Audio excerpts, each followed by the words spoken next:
There's a small path where I'm walking, made for those who live in fear. Bonjour à tous, bienvenue dans l'épisode numéro 20 du podcast créatif Le Tricommande de Sophie.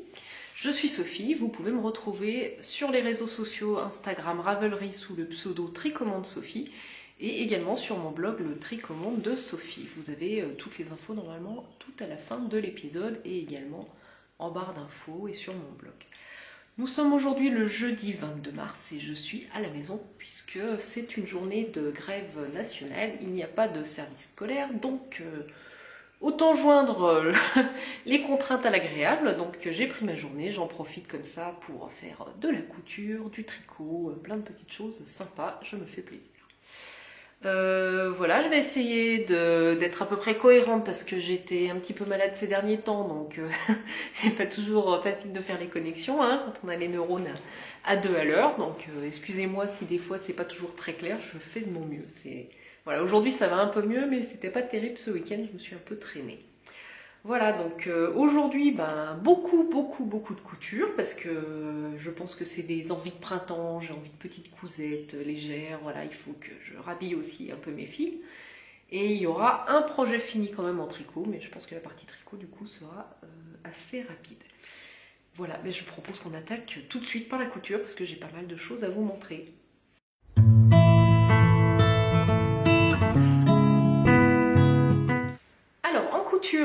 J'ai cousu 5 suites, pardon. Alors on va commencer par ce défi. Donc j'ai repris mon modèle fétiche de suite pour enfants qui est le suite Jasmin de Iket Couture. Voilà. Donc j'ai fait une version pour ma grande Alice en 8 ans. Donc moi en fait je fais toujours la même version, c'est toujours la version avec les petits volants parce que je trouve que c'est vraiment hyper sympa, c'est féminin et voilà. Donc là c'est une taille 8 ans pour ma grande. Le sweat c'est un sweat que j'avais acheté au salon Créative à Grenoble sur un stand dont je ne me rappelle plus le nom, mais ils avaient plein de sweats et de jerseys hyper sympas. Mais ils ont fait quasiment tous les salons, il me semble qu'ils étaient à l'AEF, enfin ils ont fait énormément de salons cette année. Voilà, donc hyper sympa, très facile à coudre. Ma fille l'adore parce qu'il y a des petites fées dessus. Et notamment une petite fée à lunettes comme elle, donc voilà, ça lui plaît bien. Donc voilà pour le premier sweat. Pour le deuxième, donc c'est toujours un sweat du même stand, donc je ne me rappelle plus le nom, si jamais je retrouve je vous le mettrai en barre d'infos. Donc c'est cette fois un sweat gris très foncé avec des petits dessins dessus, donc ça c'est pour ma deuxième, Laura. Donc cette fois je l'ai fait en taille 6 ans et toujours la même version avec les petits volants froncés aux épaules. Voilà, et j'ai fait une autre version pour ma fille Laura en sweat jaune de chez Mondial Tissu. Alors c'est pas vraiment un sweat, je pense que c'est ce qu'on appelle peut-être le French Terry, enfin ça fait une maille qui est quand même légère, souple, c'est parfait pour des petits sweats d'été. Par contre c'est quand même très mou. Et du coup, à coudre, c'est un petit peu plus compliqué que le sweat parce que ça a tendance en fait à s'écraser. Donc il faut bien régler le différentiel de sa surjeteuse quand on a une surjeteuse, ou alors il faut bien régler la tension de sa machine à coudre. Voilà, donc toujours en taille 6 ans. Et dessus, j'ai mis un petit thermocollant ananas parce que en fait, pour être tout à fait honnête, j'ai fait une boulette. C'est que quand j'ai cousu la manche, je n'ai pas fait attention, mais mon tissu est venu se prendre dans la couture. Donc j'ai eu du bol parce que finalement je n'ai pas coupé le tissu avec le couteau de la surjeteuse. Donc coup de bol, j'ai pu démonter, mais ça a quand même fait un petit trou à cet endroit-là. Donc ça tombe bien, j'avais des petits écussons. Donc au début j'avais prévu de mettre un appliqué là sur le devant, un transfert, pardon, super bison. Donc là c'était pas possible parce que le trou était trop haut, donc ça aurait fait trop décalé. Donc du coup j'ai mis ce petit écusson thermocollant que j'avais acheté chez Mondial Tissu. Ma fille adore, elle est ravie. Et donc j'ai cousu du jaune, c'est pour le projet, c'est pour le mois en fait, pour parler de l'endométriose. Donc vous en avez sûrement entendu beaucoup parler sur Instagram. Il y a Lise aussi dans son dernier épisode, Lise Taylor, qui en parle puisqu'elle est marraine. Donc en fait, l'endométriose est une maladie féminine qui touche une femme sur 10 et qui est en fait liée à un problème d'endomètre. Donc voilà, ça crée chez une femme sur 10 des douleurs assez abominables, et pas seulement pendant la période de règles, mais pendant plusieurs jours dans le mois. Donc voilà, c'est une maladie dont on ne parle pas malheureusement, puisque ça ne concerne que les femmes. Voilà, donc à l'initiative de Chez Machine, le mois de mars est consacré à parler de l'endométriose pour essayer de discuter un peu plus de cette maladie, de la faire connaître, et puis bon, essayer de faire réagir, en espérant que ça fasse réagir les gens. Voilà, donc j'ai cousu du jaune contre l'endométriose pour ma fille Laura. Voilà. Donc ça, c'était pour les projets enfants. Maintenant, on passe au projet pour moi. Alors, je me suis cousu 2 sweats. Donc le premier, c'est celui que vous voyez, que je porte. C'est le sweat Linden de Grainline Studio. Donc le Linden, je l'avais déjà cousu l'hiver dernier. J'avais fait un sweat avec des petits volants dans le raglan, là, en sweat Atelier Brunette, que j'ai beaucoup porté. Et voilà, j'avais envie de me refaire toute une série de sweats. Donc là, c'est un sweat de chez ma petite mercerie. Donc c'est un sweat, la couleur c'est sable, ils appellent ça sable. Voilà, donc j'ai cousu la taille, je sais plus, je crois que je fais la taille 6. Je vous le marque dans les notes de l'épisode, voilà, je sais plus quelle taille je couds. Donc voilà, il tombe impeccable, très facile à coudre, très rapide. Enfin, moi j'avais déjà décalqué le patron, enfin découpé le patron PDF, donc allez, on va dire en 1 heure, 1 heure et demie, entre le temps de couper le tissu et d'assembler le sweat, c'est plié. Donc j'en ai fait un. Donc pour cette version, j'ai rajouté dans les raglans dos devant et puis aussi au poignet un petit biais lurex que j'avais acheté chez Ikati. Donc en fait, c'est un biais qui est hyper sympa parce qu'il est doux. Il gratte pas du tout, donc j'avais prévu au début de l'utiliser pour mettre dans des encolures à l'intérieur, et puis en fait quand je l'ai vu, j'ai trouvé qu'il allait très très bien avec mon sweat. Donc moi j'ai fait un genre de passe-poil plat, donc c'est-à-dire il n'y a pas de cordelette dedans, hein, il est à plat. Donc ce que j'ai fait, c'est que j'ai coupé mon biais en 2. On va essayer de... Ouais, pas jouer à ça. Hein. Voilà, j'ai coupé mon biais en 2 là, et j'ai utilisé la moitié du biais pour insérer au niveau des coutures. Voilà. Donc il est très très agréable ce sweat, j'aime beaucoup, il est très doux et très chaud. Donc finalement il va presque être trop chaud, maintenant il ira bien pour l'hiver. Vous voyez, il est tout douillet dedans, j'aime beaucoup. En molleton gratté là. Voilà. Donc ça c'est un sweat que j'ai acheté chez ma petite mercerie, et j'en ai pris un autre en même temps. Et celui-là, je vous l'ai montré sur Instagram, je l'adore. Donc c'est un sweat imprimé avec des petites grues et des fleurs de cerisier. Voilà, il est dans un esprit très japonisant. Donc c'est toujours le même modèle, c'est le Linden de Grainline Studio. Et là aussi, j'ai mis un petit passepoil sur les épaules, mais uniquement devant, en rose, pour faire le petit contraste. Et voilà, je l'adore. Alors celui-là, il est beaucoup plus... Il est un petit peu moins chaud, mais il est toujours aussi douillet. Mais bon, il va être chaud quand même, je pense. Voilà, donc très très sympa, très contente de mes Linden. Et celui-là, j'ai vu qu'il y en avait aussi il y a quelques temps chez Rascol. Il est en rupture chez Rascol aussi, il n'y en a plus chez ma petite mercerie non plus. Bon après, voilà, peut-être qu'il y aura des réappros, je ne sais pas, mais en tout cas, il a eu beaucoup de succès apparemment. Enfin, moi je suis très contente d'avoir réussi à en commander 1,40 m avant qu'il n'y en ait plus. Voilà pour mes sweats. J'ai cousu aussi un plantain ce matin. Voilà, donc c'est le jersey marinière que j'avais acheté à l'AEF. C'était sur un stand, je crois que les vendeurs sont belges, je ne me rappelle plus du nom. Voilà, donc un plantain, un petit basique. Voilà, en ce moment, le printemps devrait arriver bientôt. Voilà, c'est mes envies de printemps, souvent c'est ça, c'est des couleurs et de la rayure marinière. Voilà, autrement, j'ai testé un patron qui est sorti la semaine dernière, c'est le Linette de MLM Patron. Donc je suis ravie parce que ça faisait un petit moment que Marisa n'avait pas sorti de patron, et j'étais très très contente quand elle m'a dit qu'elle sortait une blouse et qu'elle me proposait de le tester. Alors, là je vous montre, c'est sur ma version de thèse, donc j'avais noté des petites choses. Donc Linette, c'est une blouse qui est froncée dans le dos, ou pas, en fait, qui a un empiècement. Donc on peut faire des petites fronces dans le dos ou pas. Et elle a une forme liquette. Donc moi j'ai utilisé un crêpe assez léger de chez Mondial Tissu. Donc j'avais craqué, là c'est dans la nouvelle collection. Je le trouve super joli. Il est rose pâle avec des petits motifs bleu marine et légèrement gris. Mais j'adore. Voilà, donc très très facile à coudre, il tombe bien, enfin j'aime beaucoup. Donc moi la blouse Linette, j'ai fait la version A, celle qui est froncée dans le dos. Voilà. Froncée dans le dos et avec la forme liquette en bas, voilà. Donc le dos est plus long. Et on a la petite fente comme ça. Voilà, donc très joli. J'ose pas vous dire, je vais vous mettre des photos parce que dans le dernier épisode, je vous ai dit, je pense, toutes les 10 minutes, je vous insère une photo et puis en fait, j'en mettais pas. Alors, c'est pas que j'ai oublié, c'est juste que j'ai essayé un nouveau logiciel de montage, j'en ai même essayé 3. Et en fait, il y en a aucun que j'ai pu prendre facilement en main, j'étais pas super contente.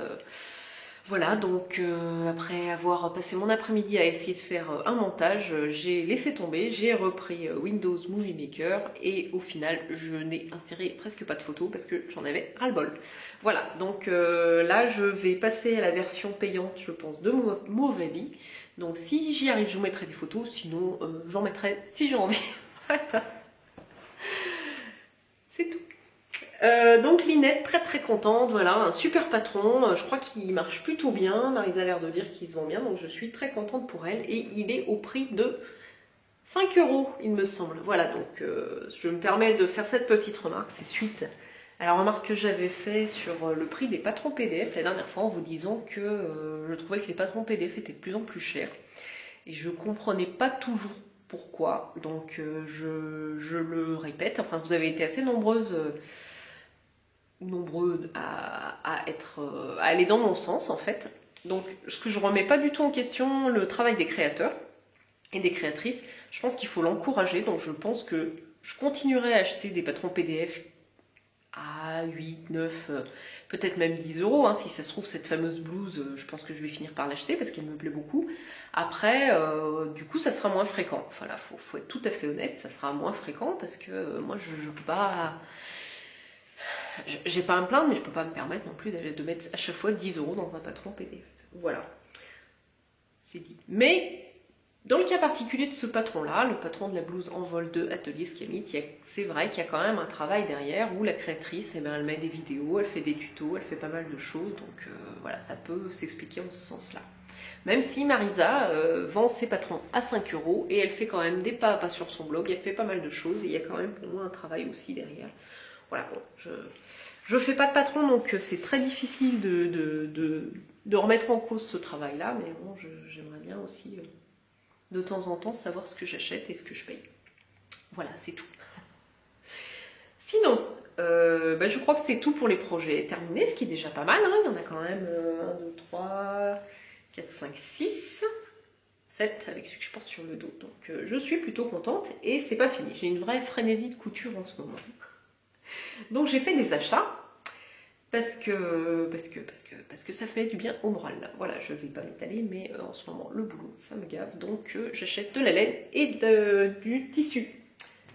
Sinon, donc j'ai fait des achats chez Mondial Tissu. Quand j'avais acheté le sweat pour ma fille, j'ai acheté un très très beau coupon de jersey rose pâle. Donc je vais pâle, rose thé on va dire. Je vais me faire un t-shirt avec, j'hésite encore sur lequel, il est très très fluide celui-là, il est très beau. Ça sera peut-être un t-shirt évidence des Bobbin Patterns ou un givre, ou je ne sais pas encore, j'ai encore une petite hésitation. Voilà. Comme je suis aussi dans ma période sweat, j'en ai un troisième à faire, c'est ce sweat Bordeaux, jogging là, qui est un petit peu chiné. Non, vous voyez rouge, il est plutôt... Bon.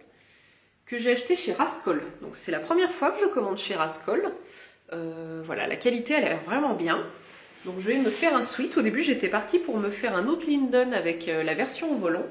Et puis j'ai acheté récemment, là, ma fille Alice, chez Carrefour, hein, voilà ses textes, un petit sweat comme ça avec le volant devant. Et du coup j'hésite, je vais peut-être finalement partir sur le sweat Courcelles et faire une modification pour avoir justement ce V avec le petit volant inséré. Donc il y a déjà il me semble une modification du sweat Courcelles justement avec un volant, mais le volant descend beaucoup plus bas, si je me rappelle bien. Et j'aime moins, enfin moi cette modification avec le volant très bas ça me plaît pas. Là ça me plaît bien parce que il s'arrête à peu près par là, je trouve ça un petit peu plus... ça me convient mieux visuellement. Donc je pense que ça sera ça. Donc voilà, donc ça sera soit le Courcelles avec le volant en V, soit le Lindon avec le volant dans l'épaule. Donc voilà, très joli sweat de chez Rascol. Et chez Rascol, j'ai également pris du jean. Donc un coupon de jean bleu brut qui est pas extensible, ou très très peu. Non, il n'est pas extensible. Voilà. Pour me refaire un ginger. Donc le ginger, je l'ai réimprimé parce que je pense qu'en fait, dans mon jean très extensible là, que j'avais acheté chez les coupons de Saint-Pierre, il faut que je fasse la taille en dessous. Donc je vais retenter la taille en dessous, je vais tenter la version B cette fois avec la taille haute et la forme skinny. Et en fonction de comment il tombe la taille en dessous, je verrai dans quelle taille je découpe mon jean peu élastique. Donc s'il va très très bien, où je suis pas serrée avec la taille en dessous, je ferai je pense cette même taille 4 pour ce jean là, sinon ben, j'adapterai. Voilà, on va y aller par étapes. Sinon, qu'est-ce que j'ai prévu de faire là tout de suite bientôt? J'ai prévu de me coudre la blouse Eugénie d'Atelier Scamit dans cette espèce de tissu bordeaux très fin, très fluide que j'avais acheté à l'AEF. Toujours sur le stand en fait des Belges là. En fait j'avais acheté 3 coupons de tissu, j'avais acheté la marinière, ce coupon bordeaux et puis un coupon rouge à fleurs qu'il faut que je transforme en robe et je pense que ça sera une robe Belleville de Louis-Antoinette. Voilà, donc j'ai lavé mon tissu, j'aime bien en fait l'aspect qu'il a pris, hein, légèrement, pas crépon, mais vous voyez un peu légèrement froissé. Donc j'en ferai certainement une blouse Eugénie. Donc peut-être cet après-midi si les planètes de la couture sont alignées, les planètes de la tranquillité, on ne sait pas. Voilà. Pour clore la partie couture, je vais aussi vous parler de mes achats et du dernier magazine de la Maison Victor. Qui n'est pas du tout le dernier, je me suis trompée. J'ai pas pris le bon magazine, je vous ai sorti un de 2017, c'est pas grave. Donc je propose qu'on le jette par la fenêtre. Bon bref, non, mais juste pour vous dire que j'ai acheté le dernier magazine de la Maison Victor qui est très bien. Et dedans, il y a une petite chemisette à manches courtes, donc que je pense faire parce que je le trouve très mignonne, mais je ne sais pas dans quel tissu encore, mais ça viendra. Oh, le gros fail, c'est pas grave. Je réfléchis, mais je pense que j'ai à peu près fait le tour du coup pour la couture. Et bien voilà, et je pense qu'on peut passer maintenant à la partie tricot.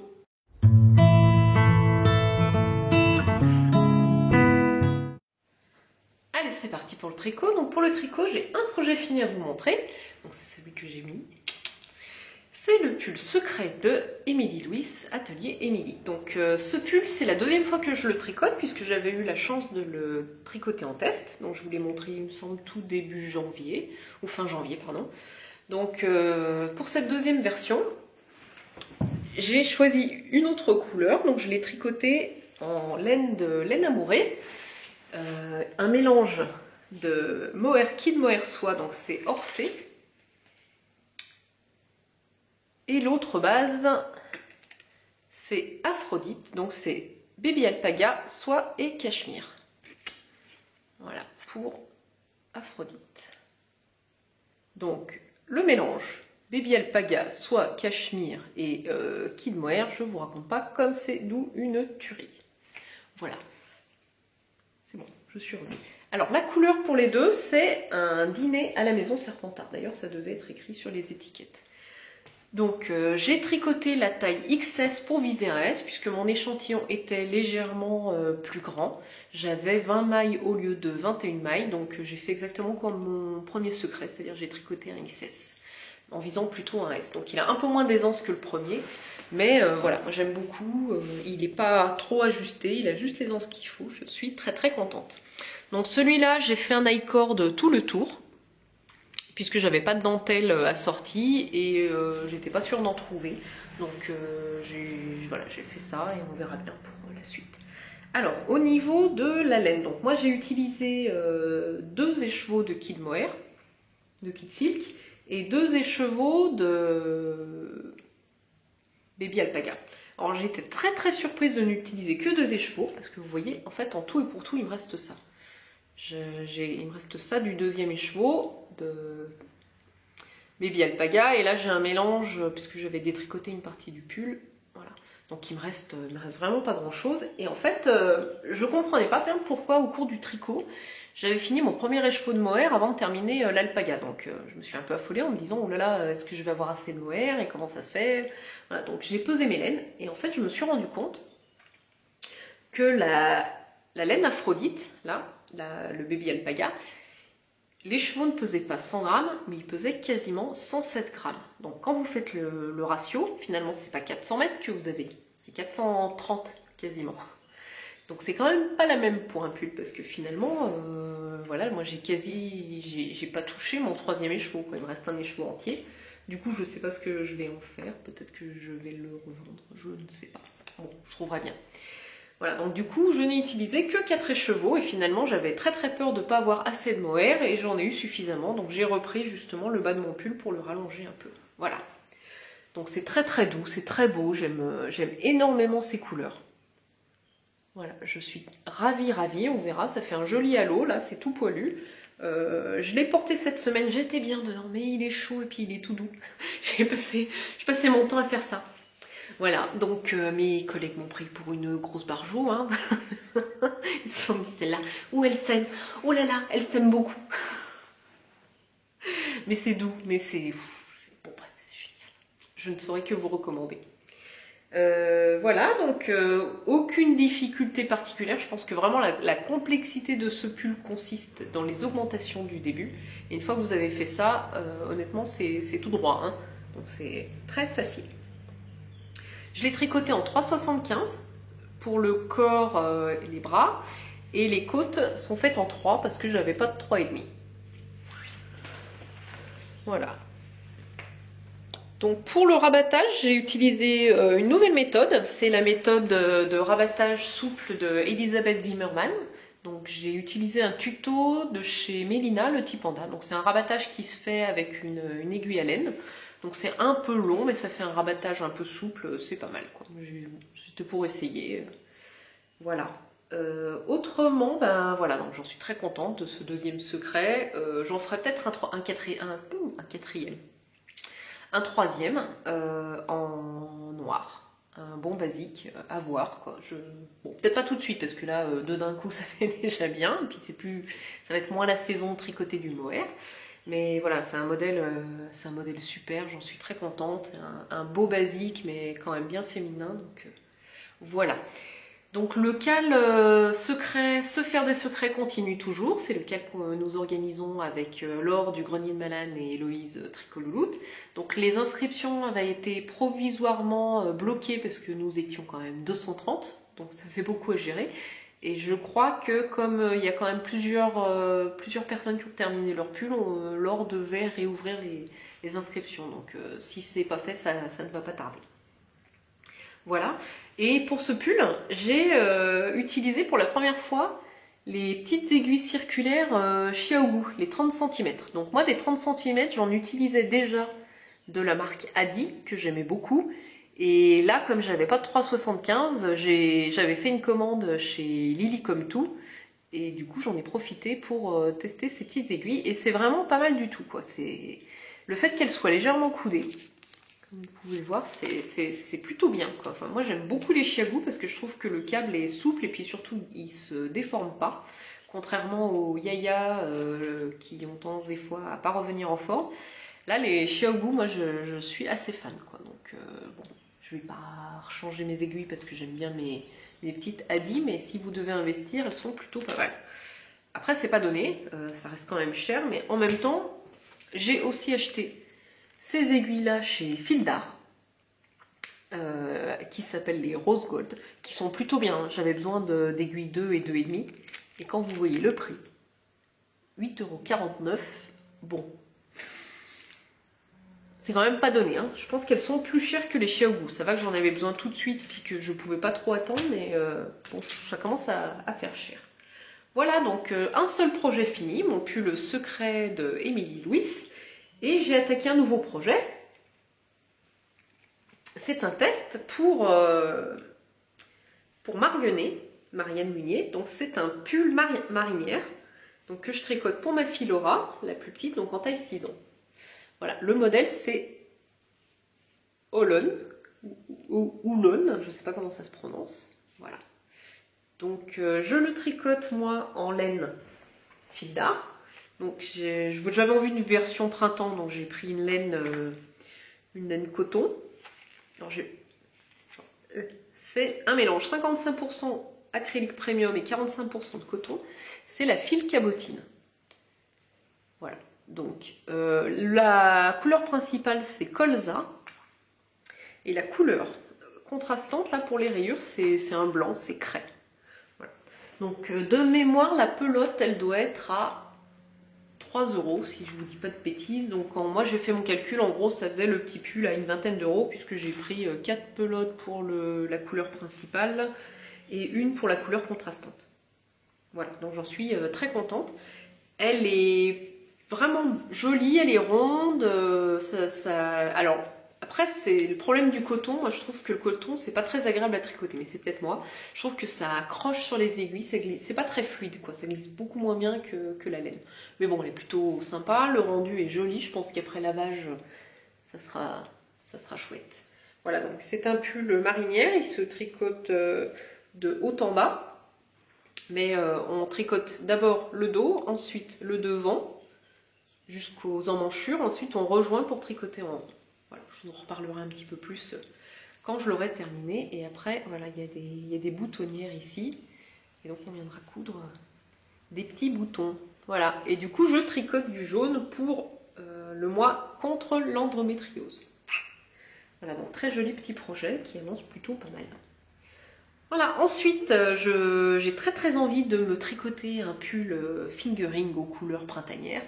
Donc, je vais sortir mes écheveaux de mon Chip Shop que j'ai acheté à la vente spéciale chez Lana et Tricot. Donc le coloris c'est Ballerine. Et donc j'ai trouvé ce que je vais en faire. Je vais les utiliser dans un pull texturé. Parce qu'on discutait un petit peu avec Mag, du triplet de Mag. Et en fait quand elle m'a montré son zestov, ça fait tilt. Je me suis dit ah mais oui mais c'est exactement ça qu'il faut que je fasse avec ce coloris ballerine, quoi. Voilà. Donc je me ferai un pull pour le printemps et je pense que ce sera le pull Mira de Justina Lorkowska. Voilà, donc ça sera très frais pour le printemps, très agréable. Voilà, donc le prochain projet. Et j'ai aussi un nouvel écheveau dans le stash. C'est mon deuxième écheveau du Club Vilaine. Donc j'ai changé la base et la couleur parce que bien sûr ça ne me plaisait pas. C'était du marron et je ne porte jamais de marron. Donc j'ai craqué pour un écheveau de MCN en épaisseur DK. Donc c'est 80% mérino, 10% cachemire, 10% nylon, le MCN. C'est hyper doux, hyper moelleux, c'est très joli. Et la couleur c'est géante sur les granites.